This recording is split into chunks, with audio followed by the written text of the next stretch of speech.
Hello students, आज के इस वीडियो में हम मैश एनालिसिस के बारे में डिस्कशन करेंगे। मैश एनालिसिस को हम मैश करंट मेथड या फिर लूप करंट मेथड भी कह देते हैं। इसमें हम करंट कैलकुलेट कर सकते हैं किसी भी लूप को कंसिडर करके। जो मैश एनालिसिस होता है वो एक फर्दर एप्लीकेशन होता है केवीएल का, किरचॉफ्स वोल्टेज लॉ। और जो किरचॉफ्स वोल्टेज लॉ होता है वो भी हम लूप में ही अप्लाई करते हैं। तो इसलिए जो मैश एनालिसिस है उसमें हम केवीएल को यूज करेंगे। सबसे पहले मैंने एक ये बेसिक सा सर्किट ले लिया है जिसमें टोटल 5 रेजिस्टेंस है, R1, R2, R3, R4, R5 और 2 बैटरीज हमने यहाँ पर कनेक्ट कर दी हैं, B1 और B2। सबसे पहले जो हमारी एजम्पशन होती है मैश एनालिसिस को कैलकुलेट करने के लिए वो ये होती है कि हमें सब लूप्स में करंट को अज्यूम करना होता है। और जो इंपॉर्टेंट पॉइंट है यहां पर वो ये है कि जो डायरेक्शन है करंट का वो सेम होगा सब लूप्स में। या हम एंटी क्लॉकवाइज ले लें या हम क्लॉकवाइज ले लें, कुछ भी ले लें, बट वो सेम होना चाहिए हर एक लूप में। तो जैसे कि अब आप यहां पर देख सकते हो, मैंने 3 करंट यहां पर अज्यूम कर लिए हैं, I1, I2 और I3। और जो तीनों ही करंट है उनका डायरेक्शन मैंने सेम लिया है। तो आप कोई भी डायरेक्शन ले सकते हैं, क्लॉकवाइज, एंटी क्लॉकवाइज, कोई भी, बट वो सेम होना चाहिए हर एक लूप में। ये हमारी हो गई पहली एजम्पशन। अब हमारी सेकंड एजम्पशन ये है कि जब भी हमने मैश एनालिसिस लगाना है किसी भी लूप में, हमने उस लूप के करंट को मैक्सिमम करंट अज्यूम कर लेना है। यानी कि अगर मैं लूप 1, ये हमारा हो गया लूप 1, तो अगर मैंने लूप 1 में अपना मैश एनालिसिस लगाया, मैंने I1 को कंसिडर करना है कि I1 is my maximum current. अगर मैंने अपना लूप 2 में यहां पर मैश एनालिसिस को लगाना है तो मैश लूप 2 के लिए हमारे पास I2 जो है वो मैक्सिमम हो जाएगा। और अगर हमने मैश एनालिसिस के साथ इक्वेशन लिखनी है लूप 3 में, ये वाली लूप में, तो I3 को हम कंसिडर करेंगे यहां पर टू बी मैक्सिमम। तो ये हो गई हमारी सेकंड एजम्पशन। पहली एजम्पशन कि जो करंट है वो सब लूप्स में सेम डायरेक्शन में होना चाहिए। और जो हमारा सेकंड एजम्पशन है वो ये है कि जब भी हमने किसी भी लूप में मैश इक्वेशन लगानी है उस लूप के करंट को मैक्सिमम हमने अज्यूम कर लेना है। नेक्स्ट है हमारे पास केवीएल। क्योंकि हम यहाँ पर केवीएल अप्लाई करने लगे हैं तो एक बार थोड़ा सा क्विक रिवीजन कर लेते हैं केवीएल के बारे में। आप इसके लिए मेरी पुरानी वीडियो भी चेक कर सकते हो, केवीएल और केसीएल, जिसमें मैंने एक्सप्लेन किया हुआ है। तो सबसे पहले साइन कन्वेंशन के लिए हम क्या करते हैं, अगर मेरी डायरेक्शन ऑफ करंट नेगेटिव से पॉजिटिव की तरफ जा रही है, आई रिपीट, अगर मेरा डायरेक्शन जो है करंट का वो नेगेटिव से पॉजिटिव की तरफ जा रहा है, यानी कि इंक्रीज हो रहा है, तो हम पॉजिटिव बैटरी का लेंगे। उसी तरह से अगर हमारा जो करंट है वो पॉजिटिव से नेगेटिव में जा रहा है, यानी कि डिक्रीज कर रहा है, तो हम माइनस ही वहां पर कंसिडर कर लेंगे। और हमारा जो केवीएल, किरचॉफ्स वोल्टेज लॉ होता है, उसके हिसाब से हमारे पास summation of V is equal to summation of IR किसी भी एक लूप में। यही हम अप्लाई करेंगे अपने मैश एनालिसिस में। तो ये हमारा सर्किट डायग्राम, दोबारा से मैंने सेम सर्किट डायग्राम यहां पर लिया है। अब हम यहां पर अप्लाई करते हैं मैश एनालिसिस को फर्स्ट लूप में, लूप नंबर 1 में। तो ये रही हमारी लूप नंबर 1। अब हमें यहां पर लगाना क्या है, केवीएल, किरचॉफ्स वोल्टेज लॉ, यानी कि summation of V is equal to summation IR। चलो सबसे पहले हम इस लूप में सारे वोल्टेजेस चेक कर लेते हैं समेशन ऑफ V के लिए। तो ये हमारा डायरेक्शन ऑफ करंट है, ये जा रहा है नेगेटिव से पॉजिटिव की तरफ, यानी कि इंक्रीज कर रहा है, तो प्लस B1। अब इस फर्स्ट लूप में सिर्फ एक ही हमारे पास वोल्टेज सोर्स है, तो हमारा यहीं पे खत्म हो जाता है, plus B1 is equal to summation of IR। तो समेशन ऑफ IR के लिए सबसे पहले हमारे पास ये रेजिस्टेंस है R1। अब R1 जो है वो सिर्फ और सिर्फ लूप 1 में ही अवेलेबल है, किसी के साथ भी शेयरिंग में नहीं है, यानी कि सिर्फ I1 जो है वो ही फ्लो कर पा रहा है R1 से। तो हमारे पास क्या बना, I1 R1 प्लस, अब सेकंड रेजिस्टेंस है हमारा R2, बट जो R2 रेजिस्टेंस है वो हमारे पास शेयरिंग कंडीशन में अवेलेबल है लूप नंबर 1 और लूप नंबर 2 में, यानी कि R2 के अक्रॉस I1 भी फ्लो कर रहा है और I2 भी फ्लो कर रहा है। तो चलो अब एक बार हम डायरेक्शन देख लेते हैं। ये मेरी डायरेक्शन होगी I1 की डाउनवर्ड्स, और जो मेरी डायरेक्शन ऑफ I2 है वो है अपवर्ड। तो डायरेक्शन तो दोनों की ऑपोजिट होगी, डेफिनेटली सब्ट्रैक्शन होगा। अब सब्ट्रैक्शन किस तरह से होगा, हमारा सेकंड एजम्पशन कह रहा था कि जब भी हम लूप इक्वेशन लिखेंगे हमने उस लूप के करंट को मैक्सिमम लेना है, यानी कि हमने अब यहां पर अज्यूम कर लिया कि I1 हमारा जो है वो ग्रेटर है I2 और I3 से। तो सब्ट्रैक्शन में हम क्या लिखेंगे, I1 माइनस I2, क्योंकि ऑब्वियसली हमारा जो मैक्सिमम करंट है उसी की फाइनल डायरेक्शन होगी डाउनवर्ड। तो I1 minus I2 into R2, ये हमारी बन गई इक्वेशन नंबर 1। सिमिलरली अब हम इक्वेशन नंबर 2 लिखते हैं लूप 2 में। ये रहा हमारा लूप 2, समेशन ऑफ V। अब इस पूरे लूप में चेक करो, लूप नंबर 2 में कोई भी हमारे पास वोल्टेज सोर्स नहीं है, जीरो वोल्टेज सोर्स है, तो जीरो इज इक्वल टू, अब हमारे पास कितने रेजिस्टेंस है, R2, R3 और R4। तो हमारे पास अब 3 रेजिस्टेंस है, यानी कि हमें लिखना पड़ेगा समेशन ऑफ IR। तीनों रेजिस्टेंस के क्रॉस हमें चेक करना है कि क्या करंट फ्लो कर रहा है। सबसे पहले अब हम R2 की बात करते हैं। अगेन R2 शेयरिंग में अवेलेबल है लूप नंबर 2 और लूप नंबर 1 में, बट अब हम जो इक्वेशन है वो लिख रहे हैं लूप नंबर 2 की। तो as per our second assumption I2 is maximum, तो I2 जो है वो I1 और I3 दोनों से ही बड़ा है। अब ये है हमारी डायरेक्शन I2 की अपवर्ड, और ये है हमारी डायरेक्शन I1 की डाउनवर्ड। सब्ट्रैक्शन होगा, बट सब्ट्रैक्शन हम करेंगे I2 को ग्रेटर रख के, यानी कि I2 minus I1 into R2 plus, अब R3 जो रेजिस्टेंस है वो किसी के साथ भी शेयरिंग में नहीं है, किसी भी लूप के साथ शेयर्ड कंडीशन में नहीं है, वो सिर्फ और सिर्फ लूप 2 में ही अवेलेबल है, यानी कि सिर्फ करंट I2 ही उसमें से फ्लो करेगा। तो I2 इंटू R3 प्लस, अब R4 की बात कर लेते हैं। अब R4 जो रेजिस्टेंस है हमारा वो शेयरिंग कंडीशन में अवेलेबल है लूप नंबर 2 और लूप नंबर 3 दोनों के ही। ये है हमारा I2 का डायरेक्शन डाउनवर्ड और I3 का डायरेक्शन है अपवर्ड। तो अब आप देखिए अगेन दोनों डायरेक्शन ऑपोजिट डायरेक्शन में है, बट होगा सब्ट्रैक्शन। हमने अज्यूम किया हुआ है I2 मैक्सिमम है, क्योंकि लूप 2 का इक्वेशन लिख रहे हैं। तो क्या होगा हमारे पास, I2 minus I3 multiplied by R4।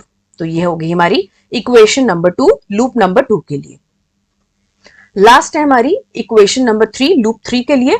Once again summation of V is equal to summation of IR। तो चलो सबसे पहले हम देख लें, यहां पर हमारे पास वोल्टेज सोर्स है, यस हमारे पास एक वोल्टेज सोर्स अवेलेबल है V2। तो ये डायरेक्शन है हमारे पास करंट की, ये जा रहा है पॉजिटिव से नेगेटिव की तरफ, यानी कि डिक्रीज कर रहा है, तो डिक्रीज के लिए माइनस V2। अब हम रेजिस्टेंस चेक कर लेते हैं, 2 रेजिस्टेंस अवेलेबल है हमारे पास लूप नंबर 3 में। सबसे पहले हम R5 की बात कर लेते हैं। R5 किसी भी लूप में शेयरिंग कंडीशन में अवेलेबल नहीं है, तो सिर्फ एक ही करंट उसमें से फ्लो करेगा, जो कि होगा हमारा I3। तो क्या होगा हमारे पास, I3 इंटू R5। लास्ट है हमारे पास R4। अब R4 का हम चेक कर लेते हैं, direction of I3 upward, direction of I2 downward. But अब हम इक्वेशन जो है वो लिख रहे हैं लूप नंबर 3 के लिए, और जब हम लूप 3 की बात करेंगे हमें कंसिडर करना है कि I3 हमारा जो है वो मैक्सिमम है। तो अगर I3 मैक्सिमम है, डायरेक्शन भी ऑपोजिट है, तो I3 अगर मैक्सिमम होगा, फाइनल डायरेक्शन होगा हमारे पास I3 minus I2 into R4। अब हमारे पास यहाँ पर 3 इक्वेशंस आ चुकी हैं। जब आपके पास कोई भी न्यूमेरिकल गिवन होगा उसमें R1, R2, R3, R4, R5, B1, B2 ये सब कुछ गिवन होगा। गिवन क्या नहीं होगा, I1, I2 और I3 ये तीनों हमारे पास अननोन वेरिएबल्स होंगे। तो अब हमारे पास 3 इक्वेशंस आ चुकी हैं, 3 अननोन वेरिएबल्स भी हमारे पास अवेलेबल होंगे I1, I2, I3। तो हम किसी भी मेथड को फॉलो करके, यानी कि आपका सब्स्टिट्यूशन मेथड, एलिमिनेशन मेथड या फिर क्रैमर्स रूल, आप किसी भी मेथड को फॉलो करके बहुत इजीली अपने अननोन वेरिएबल्स को कैलकुलेट कर सकते हो। अब हम एक प्रॉब्लम डिस्कस कर लेते हैं, जिसमें हम सीखेंगे कि मेश एनालिसिस को किस तरह से अप्लाई किया जाता है किसी भी गिवन प्रॉब्लम में। अब ये प्रॉब्लम है, determine the mesh currents using mesh analysis. इस सर्किट में हमारे पास काफी सारे डिफरेंट लूप्स अवेलेबल हैं। As per our first assumption, हमें हर एक लूप में करंट को अज्यूम करना है, बट इन सेम डायरेक्शन। तो या हम क्लॉकवाइज डायरेक्शन में उसको अज्यूम करेंगे या एंटी क्लॉकवाइज डायरेक्शन में, बट वो सेम होना चाहिए हर एक लूप में। तो मैंने यहां पर अज्यूम कर लिया है, सबसे पहले यहां पर मैंने अज्यूम किया है I1, इस लूप में मैंने अज्यूम कर लिया है I2, और जो लास्ट वाला हमारा लूप है उसमें हमने अज्यूम कर लिया है I3। तो ये रहा हमारा फर्स्ट एजम्पशन, I1, I2 और I3 हमने अज्यूम कर लिया है। As you can see, I1,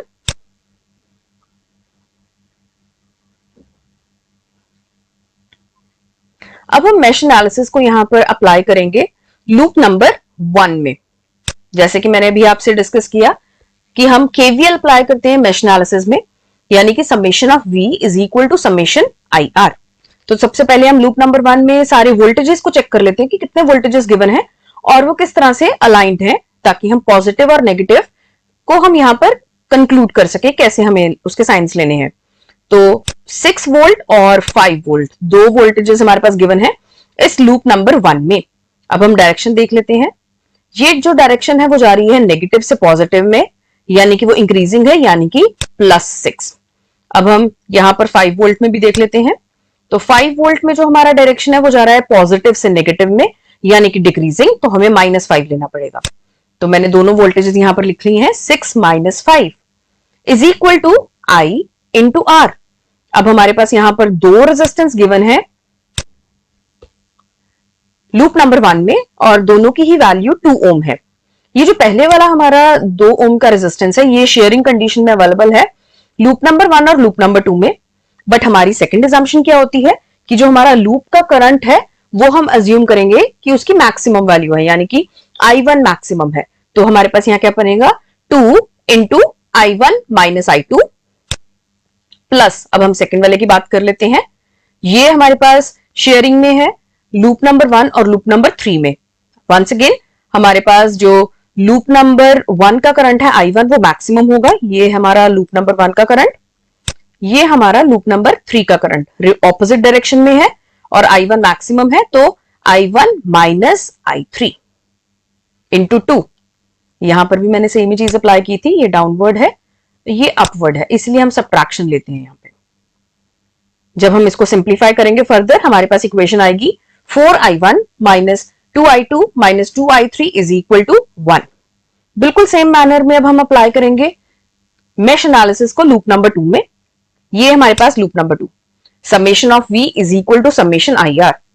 loop number 2 में कोई भी वोल्टेज सोर्स नहीं है, तो ये हो जाएगा हमारे पास 0। अब 3 रेजिस्टेंस गिवन है 2 ओम, 4 ओम एंड 1 ओम। सबसे पहले हम 2 ओम की बात कर लेते हैं। 2 ओम यहां पर शेयरिंग में है लूप नंबर 2 और लूप नंबर 1 में, डायरेक्शन ऑपोजिट है दोनों की, तो यहां पर क्या होगा 2 इंटू I2 - I1 प्लस 1 ओम किसी के साथ भी शेयरिंग में नहीं है, सिर्फ और सिर्फ लूप 2 का ही ये पोर्शन है, तो 1 इंटू I2। और थर्ड है हमारे पास 4 ओम। 4 ओम शेयरिंग में हमारे पास लूप नंबर 2 और लूप नंबर 3 में, बट हम लूप नंबर 2 की इक्वेशन को लिख रहे हैं तो I2 मैक्सिमम होगा, यानी कि 4 इंटू I2 - I3। ये देखो I2 का डायरेक्शन ये है हमारे पास और I3 की डायरेक्शन ये है, रिवर्स डायरेक्शन है, तो सब्ट्रैक्शन ही होगा हर एक केस में, मैक्सिमम केसेस में हमारे पास यहाँ पे। अब हम लूप 3 में लगा देते हैं अपना mesh analysis. Summation of V is equal to summation IR। एक वोल्टेज सोर्स गिवन है, चलो उसके डायरेक्शन हम देख लेते हैं। ये जा रहा है नेगेटिव से पॉजिटिव में, यानी कि +5। सबसे पहले हमारे पास 4 ओम, 1 ओम और 2 ओम, 3 हमारे पास यहां पर रेजिस्टेंस है, तो हमारे पास 3 टर्म्स आएंगी यहां पर IR के लिए।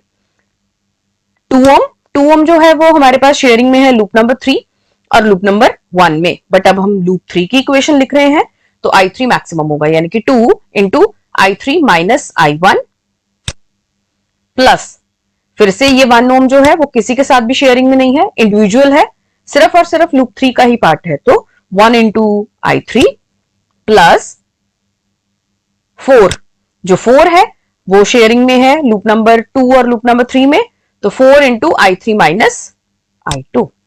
सिंप्लीफाई करेंगे इक्वेशन आएगी -2I1 - 4I2 plus 7I3 is equal to 5। अब मैंने फिर से ये तीनों इक्वेशंस को यहां पर इकट्ठा करके लिख लिया है जो हमें लूप 1, लूप 2 और लूप 3 से मिली है। सारे के सारे कोफिशिएंट्स अवेलेबल है हमारे पास और I1, I2, I3 हमारे पास 3 अननोन वेरिएबल्स हैं। अब हमें जैसे पता ही है मैथमेटिकल इक्वेशंस को सिंप्लीफाई करने के लिए कि number of variables must be equal to the number of equations we have. हमारे पास यहाँ पर 3 अननोन वेरिएबल्स हैं I1, I2, I3 और हमारे पास यहाँ पर 3 इक्वेशंस भी गिवन है। तो अब हम अप्लाई कर सकते हैं सब्स्टिट्यूशन मेथड, एलिमिनेशन मेथड और क्रैमर्स रूल। मैं ये एग्जांपल को क्रैमर्स रूल के साथ आपको बता रही हूं कि किस तरह से इसको हम सॉल्व कर सकते हैं।